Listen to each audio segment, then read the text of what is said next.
부르주아라는 말을 아마 많이 들어보셨을 겁니다.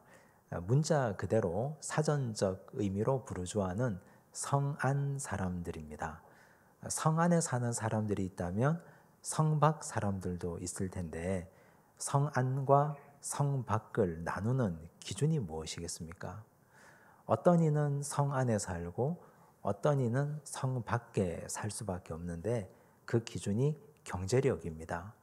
돈을 많이 벌고 세금을 내는 사람은 성 안에 살고 적의 침입으로부터 그들을 보호해 줍니다. 하지만 돈이 없어서 세금을 낼 수 없는 사람들, 가난한 사람들은 성 안에 살 수가 없습니다. 그들은 성 밖에 살아야 하고 적이라도 쳐들어오면 그들은 위험에 고스란히 내몰릴 수밖에 없습니다. 중세가 지나고 근대가 오면서 상공업이 발전하고 상업을 통해서 부자가 된 사람들이 부르주아가 됩니다. 이들은 산업혁명 시대에 공장을 소유했고 역사를 통해서 보면 부르주아가 역사혁명, 혁신의 중심에 서 있었습니다. 부인할 수 없는 사실입니다. 그런데 하나님 역사의 과정을 보면 하나님께서 이루어 가시는 하나님 나라의 과정은 성안 사람들보다 성밖 사람을 통해서 많이 이루어지고 형성되었습니다. 예수님께서 이 땅에 오셨을 당시에 성 안에는 누가 살고 있었습니까? 빌라도, 헤롯, 권력에 기생하고 살던 종교 지도자들입니다. 그들은 권력에 취해 있었고 하나님 말씀, 하나님께서 보내신 메시아에는 전혀 관심이 없었습니다. 예수님도 성밖 사람입니다. 예수님의 제자들, 그들도 갈릴리 어부들, 가난한 자들입니다. 예수님을 따라서 복음 사역에 헌신했던 분들도 대부분 성밖 사람들입니다. 오늘 우리가 읽은 하나님 말씀에 등장하는 아브라함도 역시 성밖 사람입니다. 성밖 사람의 특징은 불안합니다. 미래에 대한 불투명성이 그들 앞에 가로놓여 있습니다. 안전하지도 않습니다. 하나님은 성밖 사람인 아브라함에게 말씀을 주시고 말씀을 따라오게 하셨습니다. 오늘 우리도 안개처럼 자욱한 2022년을 시작합니다. 우리는 심리적으로도 현실적으로도 성밖 사람들입니다. 불안정한 시대를 살아가는 우리에게 하나님께서 주시는 위로와 능력의 말씀이 안개 같은 이 세상을 헤쳐나가고 새로운 희망과 용기를 더하여 주시리라 믿습니다. 아브라함의 조상을 올라가고 올라가 보면 노아를 만납니다. 노아는 셈과 함과 야벳 세 아들을 두었습니다. 그 중에 셈의 계보를 따라 내려가 보면 아브라함의 아버지 데라, 데라의 아버지 나홀을 만납니다. 24절에서 26절을 보십시오. 함께 읽습니다. 나홀은 29세에 데라를 낳았고 데라를 낳은 후에 119년을 지내며 자녀를 낳았으며 데라는 70세에 아브라함과 나홀과 하란을 낳았더라. 오늘 이 말씀은 우리에게 두 가지 정보를 주는데 데라의 아버지 나홀은 비교적 젊은 나이에 아들을 낳습니다. 하지만 데라는 70이 될 때까지 자녀가 없었습니다. 70이 되어서야 아들을 낳았는데 그 큰아들이 바로 아브라함이었습니다. 그런데 이 가정에 시간이 한참 지난 후에 큰 풍파가 찾아옵니다. 27절과 28절을 보십시오. 함께 읽습니다. 데라의 족보는 이러하니라. 데라는 아브라함과 나홀과 하란을 낳고 하란은 롯을 낳았으며 하란은 그 아비 데라보다 먼저 고향 갈대아인의 우르에서 죽었더라. 데라의 가정에 70 이후에 세 아들을 하나님이 주셨습니다. 큰아들이 아브라함, 둘째가 나홀, 막내가 하란입니다. 그런데 막내 아들 하란이 갈대아인의 우르에서 아버지보다 먼저 세상을 떠났습니다. 물론 이때가 어린 시절이 아니고 장성한 후에 하란이 자녀까지 낳았지만 그러나 자식이 먼저 떠난 이 자녀를 가슴에 묻는 부모의 심정은 겪어보지 않은 사람은 모를 정도로 굉장히 고통스럽습니다. 데라는 막내 아들 하란을 그만 갈대아인의 우르에서 잃고 말았습니다. 이들이 살았던 삶의 터전은 갈대아인의 우르입니다. 이곳은 유프라테스 남쪽에 수메르인이 세운 도시입니다. 이곳은 문명이 굉장히 발달한 곳이고 우상 숭배가 성행했습니다. 고고학적 발굴에 의하면 점토판이 다량 발굴되었습니다. 점토판이 발굴되었다는 것은 그곳에 학교가 있었고 교육이 이루어졌다는 것을 의미합니다. 그곳 연안에는 페르시아만이 있습니다. 페르시아만을 통해서 우상 제작에 필요한 각종 재료들이 수입되었습니다. 금과 은과 각종 여러 가지 제작 도구들이 수입됩니다. 이곳은 굉장한 우상 숭배가 성행했던 우상 숭배의 본거지였습니다. 여호수아는 자신의 고별 설교에서 데라의 우상 숭배를 말하고 있습니다. 여호수아 24장 2절을 보십시오. 함께 읽습니다. 여호수아가 모든 백성에게 이르되 이스라엘의 하나님 여호와께서 이같이 말씀하시기를 옛적에 너희의 조상들 곧 아브라함의 아버지 나홀의 아버지 데라가 강 저쪽에 거주하여 다른 신들을 섬겼으나. 여호수아의 고별 설교에 데라의 우상 숭배가 등장할 정도로 데라는 굉장한 우상 숭배자였습니다. 그런데 평생을 우상을 섬겼는데, 평생 동안 우상 숭배자로 살았는데 그 결론이 사랑하는 막내 아들이 세상을 떠나버린 것입니다. 얼마나 허탈하겠습니까? 얼마나 낙심되겠습니까? 평생 동안 우상을 섬겼는데. 그런데 그 뿌리를 찾아 올라가면 데라는 그 조상이 노아입니다.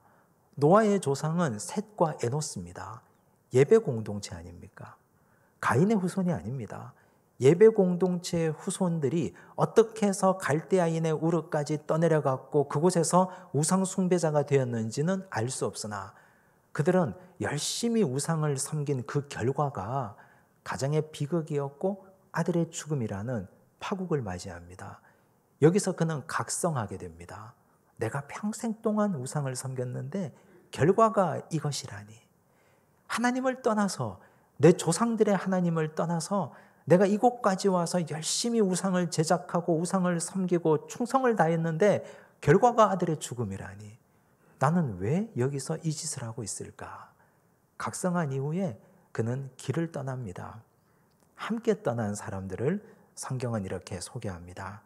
30절, 31절을 보십시오. 함께 읽습니다. 사레는 임신하지 못함으로 자식이 없었더라. 데라가 그 아들 아브라함과 하란의 아들인 그의 손자 롯과 그의 며느리 아브라함의 아내 사레를 데리고 갈대아인의 우르를 떠나 가나안 땅으로 가고자 하더니 하란에 이르러 거기 거류하였으며. 함께 떠난 사람들의 면면을 보십시오.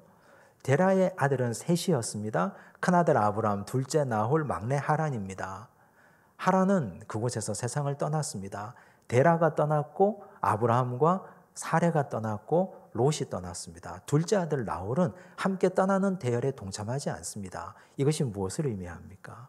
상처받은 사람, 결여된 사람, 고통이 있는 사람이 길을 떠났다는 사실입니다. 데라는 아들을 잃었고 롯은 아버지를 잃었고 아브라함과 사레는 자녀가 없습니다. 그런데 나홀은 부족한 것이 없지 않습니까? 잃은 것도 없고 부족한 것도 없습니다. 열심히 우상을 섬겼는데 자신의 인생에는 상처도 없고 결여된 것도 없고 문제도 일어나지 않습니다. 그래서 떠나지 않습니다. 그러나 데라와 아브라함과 사레, 롯은 상처가 있고 아픔이 있고 문제가 있는 사람들, 이런 사람들이 함께 길을 떠납니다. 이것은 오늘 우리에게 중요한 두 가지 교훈을 줍니다. 이 첫 번째 교훈은 하나님은 우리의 고통과 상처를 통해서도 하나님의 부르심을 이루어 가신다는 사실입니다. 떠날 당시에 이들은 굉장히 쓰라린 가슴을 안고 길을 떠납니다. 아들이 죽었지 않습니까?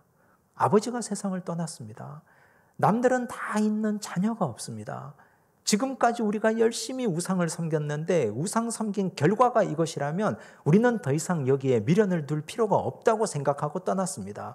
그들이 결단하고 그들이 결심하고 떠났다고 생각할지언정 시간이 지나고 돌아보면 그 상처를 통해서 그 자리를 떠나게 하신 분은 하나님 아버지이십니다. 그들은 쓰라린 고통과 상처와 결여의 아픔을 가지고 있었지만 하지만 하나님은 그 고통을 통해서 그들을 우상 숭배의 자리에서 건져내셨습니다. 시간이 지나고 나면 이건 하나님의 은총이요 하나님의 축복이라고 밖에 말할 수가 없습니다. 모세도 그랬지 않습니까? 모세는 바로의 궁전에서 이집트 궁전에서 40년을 살았습니다.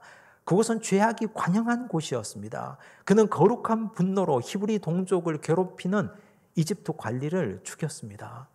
살인자가 됩니다. 바로가 그를 잡아서 죽이려고 합니다. 두려워서 길을 떠나고 광야길로 내몰렸습니다. 사람 입장에서 보면 도망자였고 도주였지만 하나님 입장에서 보면 악한 바로의 왕궁에서 건져내신 하나님의 부르심이었습니다. 오늘 우리 가운데도 상처가 있고 고통이 있는데 그것 때문에 하나님께서 원하지 않고 기뻐하지 않는 우상 숭배의 자리를 떠났다면 이건 하나님 앞에서 그만큼 큰 축복이 없습니다. 우리는 그 순간 고통과 그 순간 아픔과 눈물과 결여의 수고가 있을지라도 하나님은 그 고통을 통해서 우리를 하나님 앞으로 인도해 가셨다면, 가난 때문에 하나님 앞에 나왔다면, 돈이 없어서 돈의 결여 때문에 하나님 앞에 나왔다면, 나도 아브라함과 사례처럼 자녀가 없어서 하나님 앞에 울부짖기 위해서 나왔다면, 나도 사랑하는 사람을 잃고 고통 때문에 하나님 앞에서 나왔다면 그건 궁극적으로 하나님께서 나를 부르신 하나님의 부름의 음성입니다. 하나님은 그런 과정을 통해서도 우리를 하나님 앞으로 인도하시는 선하신 하나님이고 좋으신 아버지이십니다. 두 번째, 이들의 떠남의 여정을 통해서 우리가 깨닫는 두 번째 교훈은 데라의 떠남은 절반의 성공으로 끝나고 말았습니다. 31절 말씀을 다시 한번 보십시오. 함께 읽습니다. 데라가 그 아들 아브라함과 하란의 아들인 그의 손자 롯과 그의 며느리 아브라함의 아내 사레를 데리고 갈대아인의 우르를 떠나 가나안 땅으로 가고자 하더니 하란에 이르러 거기 거류하였으며, 가나안으로 가고자 했는데 하란에 이르러 거기 거류했습니다. 여기 거류하다 동사 야샤브는 그냥 임시로 잠깐 머물다는 뜻이 아닙니다. 아예 눌러앉다, 정착하다, 자리를 펴다라는 뜻입니다. 왜 그랬을까요?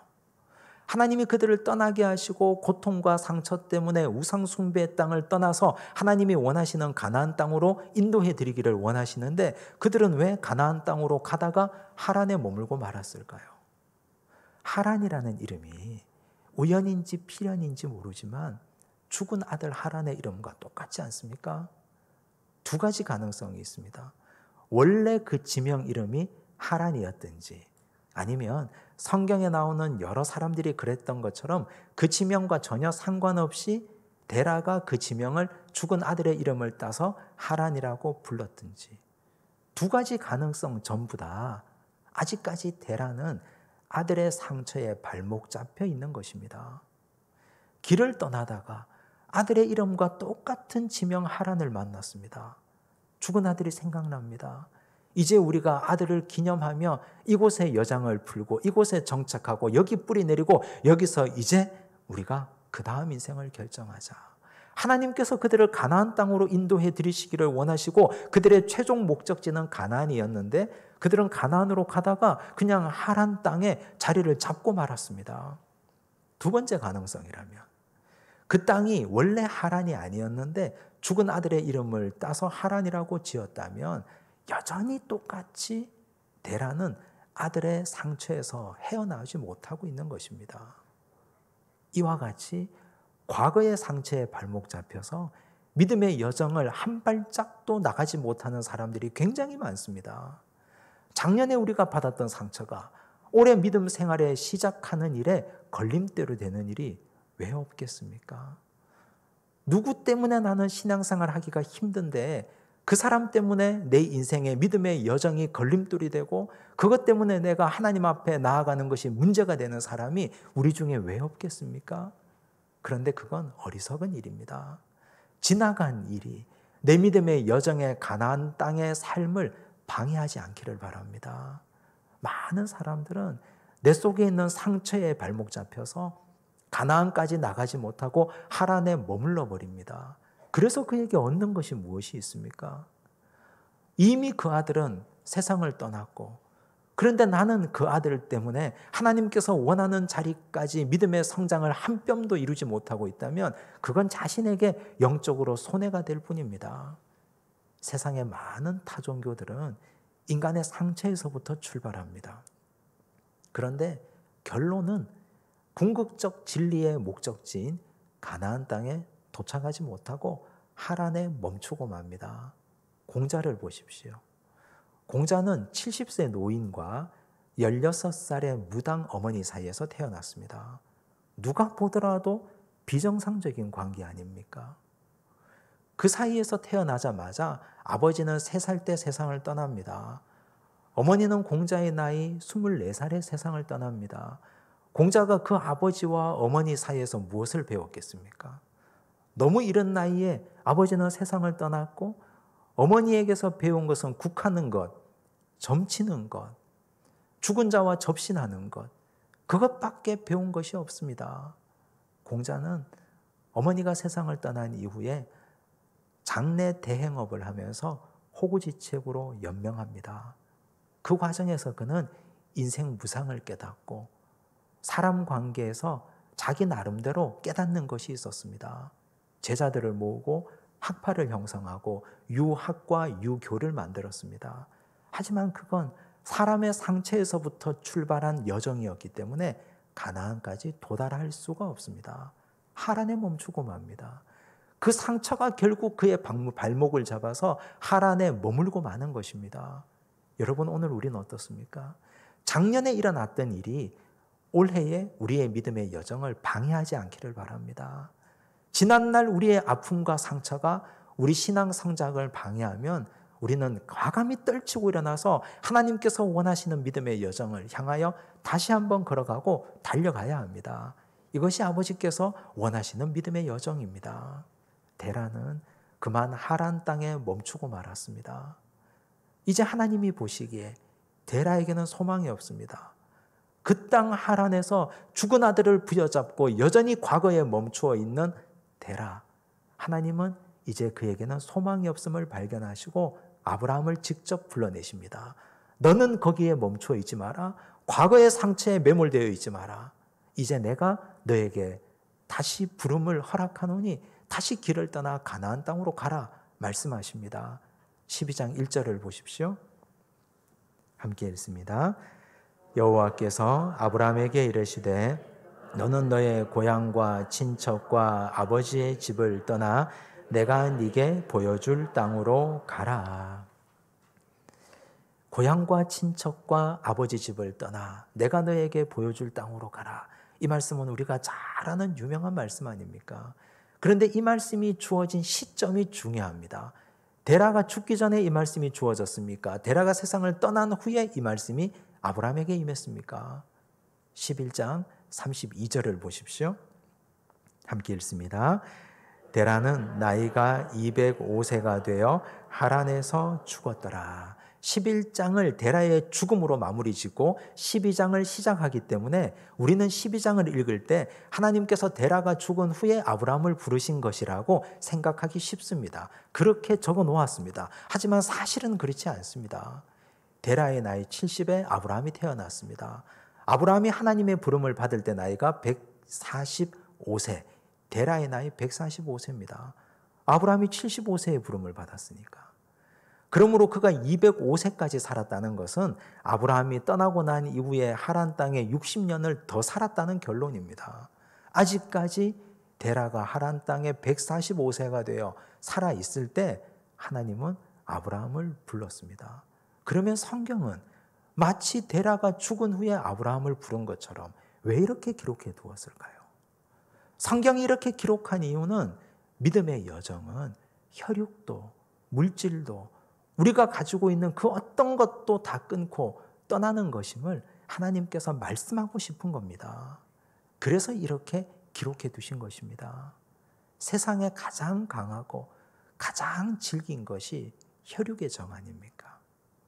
세상에 가장 확실한 것이 물질 아닙니까? 아직까지 아버지 데라가 살아계시기 때문에 아브라함이 고향과 친척과 아버지 집을 떠나려면 유산을 받을 수가 없습니다. 유산을 상속받을 수가 없습니다. 가장 확실한 유산과 물질과 아버지 집을 두고 떠나는 것이 믿음이기 때문에 하나님은 이 아브라함의 믿음을 이렇게 표현하기 위해서 성경을 이렇게 기록해 두신 것입니다. 아브라함의 믿음의 여정을 우리가 돌아보면 가장 확실한 현재와 보장된 현재, 그러나 불확실한 미래, 아직까지 보장되지 않은 미래 사이에서 결단을 요구하는 것입니다. 혈육만큼 확실한 것이 어디에 있습니까? 물질만큼 보장된 것이 어디에 있습니까? 그런데 하나님은 보장된 현재와 가장 확실한 혈육의 정을 끊고 이제 너는 과거에 매몰되어 살지 말고 원래 가려고 했던 가나안 땅으로 내 말씀을 쫓아 떠나라고 말씀하십니다.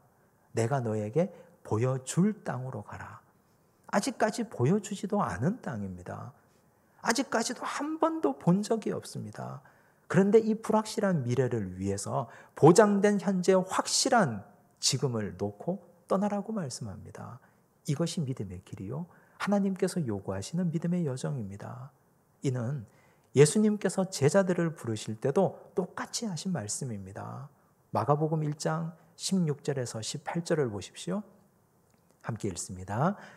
갈릴리 해변으로 지나가시다가 시몬과 그 형제 안드레가 바다에 금을 던지는 것을 보시니 그들은 어부라.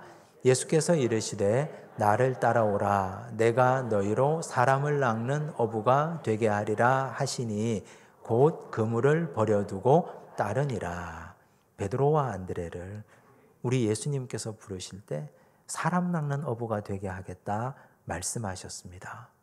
그런데 그들은 그물을 버려두고 예수님을 따랐습니다. 그물이 의미하는 것이 무엇입니까? 보장된 현실 아닙니까? 가장 확실한 지금 아닙니까? 그들은 그물을 가지고 평생 동안 갈릴리 호숫가에서 먹고 살았습니다. 그것만 있으면, 그물과 배만 있으면 먹고 사는 것은 걱정할 일이 없습니다. 평생 동안 그것 가지고 살았고 앞으로도 그것 가지고 연명하고 호구지책을 삼을 것입니다. 그런데 예수님께서는 불확실하고 애매한 말씀, 사람 낚는 어부가 되게 하겠다, 이 말씀을 통해서 그들을 부르셨습니다. 그들은 확실한 현재를 포기하고 불확실한 미래에 자신의 인생을 걸었습니다. 요한과 야고보에게도 마찬가지입니다. 마가복음 1장 19절과 20절을 보십시오. 함께 읽습니다. 조금 더 가시다가 세베대의 아들 야고보와 그 형제 요한을 보시니 그들도 배에 있어 그물을 깁는데 곧 부르시니 그 아버지 세베대를 품꾼들과 함께 배에 버려두고 예수를 따라가니라. 아버지도 보장된 현실입니다. 아버지는 든든한 울타리가 되어주고 아버지가 돌아가시면 유산을 받을 수 있는데 아버지를 배에 두고 배와 아버지를 함께 두고 예수님을 따랐습니다. 야고보와 요한도. 예수님의 제자들은 지금 확실한 현재를 버려두고 불확실한 미래인 예수님께 인생을 걸었습니다. 결과가 어떻게 되었습니까? 그들은 예루살렘 교회의 지도자가 되었고 그들은 복음서의 저자가 되었고 사도가 되었고 많은 사람들을 구원으로 인도하는 훌륭한 영적 지도자들이 되었습니다. 아브라함은 어떻게 되었습니까? 그도 보장된 현실을 버려두고 하나님의 말씀, 내가 너에게 보여줄 땅으로 가라 하는 그 말씀을 부어잡고 걸어갔을 때 그도 믿음의 조상이 되었습니다. 2022년 하나님은 우리에게 말씀을 주시고 말씀으로 인도하실 것입니다. 말씀을 따라가는 것에 방해되는 것들이 굉장히 많이 있습니다.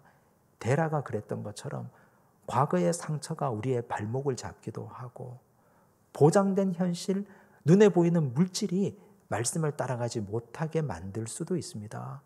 그럼에도 불구하고 우리도 아브라함처럼 하나님의 말씀이 확실하다면 그 말씀 따라서 희뿌연 안개가 가득히 놓여있는 올 한 해를 다시 도전하고 달려가시기 바랍니다. 하나님의 말씀 따라 걸어가면 시간이 지나면 안개가 걷히고 하나님께서 기뻐하시고 원하시고 우리에게 주시려고 하는 놀랍고 위대한 영적 축복이 우리 앞에 가득 차 있으리라 믿습니다. 기도하겠습니다. 하나님 아버지 감사합니다. 하나님께서는 우리의 상처를 통해서도 사람들을 불러주셨습니다. 우리가 가지고 있는 상실의 아픔, 우리가 가지고 있는 결여된 아픔을 통해서도 하나님은 우리를 인도하셨습니다. 우상을 숭배하는 자리에서 떠나게 하셨지만 그러나 데라는 과거에 발목 잡혀 다시 하란에 머물고 말았습니다. 하나님은 불쌍히 여기시고 안타까이 여기셔서 아브라함을 다시 불러주셨습니다. 아브라함은 그곳에서 보장된 현재를 뒤로하고 불확실한 미래에 자신의 인생을 걸었습니다. 주여, 우리에게도 이런 하나님의 말씀을 따라 자신의 인생을 걸 수 있는 믿음과 용기를 허락하여 주옵소서. 2022년 우리 앞에는 희뿌연 안개가 가로놓여 있습니다. 아직까지 어떻게 될지 모르는 코로나 상황과 경제적인 상황과 정치와 사회적인 현실이 우리 앞에 놓여 있습니다. 그럼에도 불구하고 확실하다고 생각되는 것을 붙잡지 않도록 도우시고 불확실한 것처럼 보이지만 그러나 가장 확실한 진리의 말씀인 주의 말씀을 붙잡고 걸어가게 하옵소서. 그리하여 그 길 끝에 서 계신 우리 주 예수님을 만나게 하옵시고 우리 주님과 함께 믿음의 여정을 온전히 승리하게 하여 주옵소서. 모든 말씀 예수님 이름으로 기도드리옵나이다. 아멘.